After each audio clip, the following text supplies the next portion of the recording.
impact on our social lives.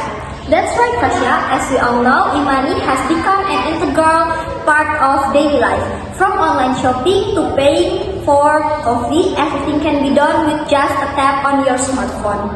We are not just talking about the technology aspect, but also from economic, business, and everyday life perspective. And for that, we have invited two amazing guests to join us today. Hello. Hi. That's right, we have Rifki, an economist and financial expert, and Jinaka, a small business owner. We also have a special guest. Wait till the end to see who was it. So, let's start with Dr. Rifki.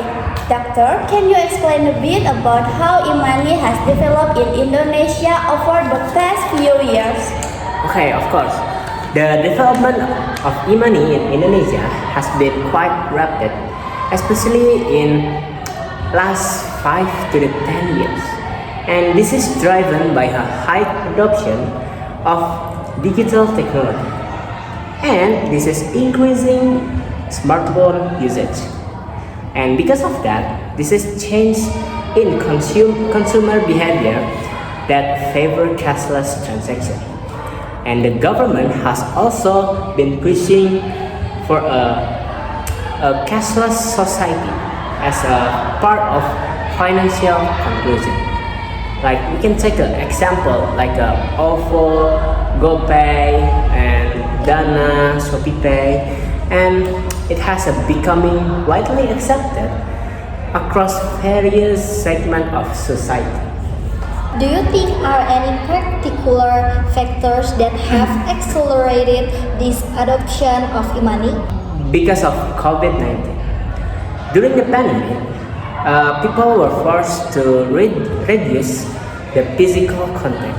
So it's including in transaction, and this led to a significant increase in digital payment. And additionally, some e-money application has been promoted that attractive, so people more encouraged to try them. Very interesting, Dr. Rifki. Now, let's hear from Jinelka, who runs a small business. Jinelka, as a small business owner, how has e-money affected your business? Well, it actually has a lot of impact to me because before using e-money, I only accepted cash, which was so inconvenient, especially when dealing with change. But now I accept payment with a QR code, which was so much more simpler, easier, and convenient. And using e-money also makes my business so much modern and attract customer who doesn't carry cash.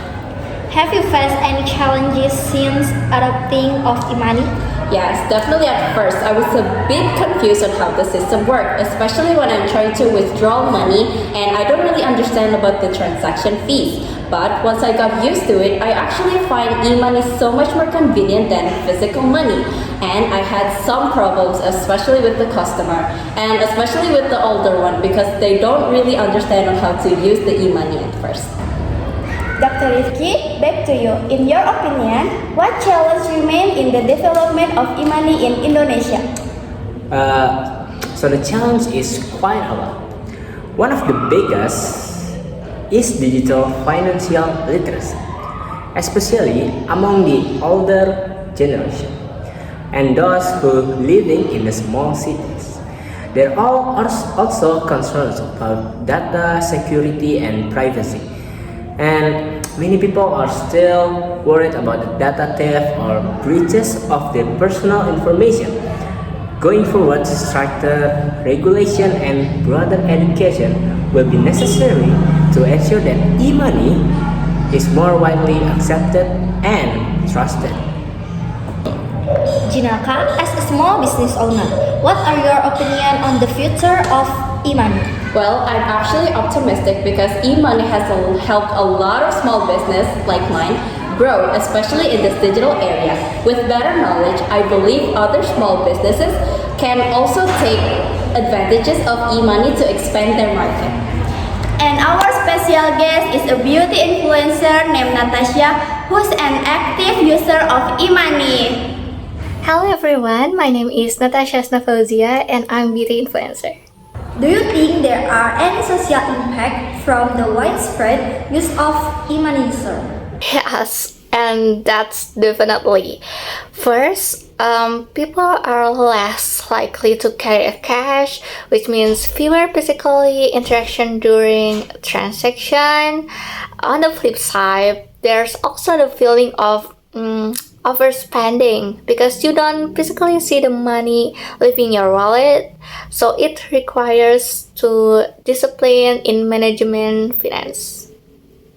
That's a great answer. Natasha, what has been your experience using e-money in your daily life? For me, e-money has been a huge confidence. I almost never carry a cash anymore. I can make payments with e-money for parking, shopping at convenience stores, and even dining at restaurants. Plus, the discount, of course, and cashback are very appealing to me as a beauty influencer. Bye, have a good day. A big thank you to Dr. Rifki and Zinelka for sharing your insights and experience today. Yes, and it will be even more interesting to see where this technology goes in the future. For our listener, don't forget to stay tuned into the next episode of our podcast. See you next time!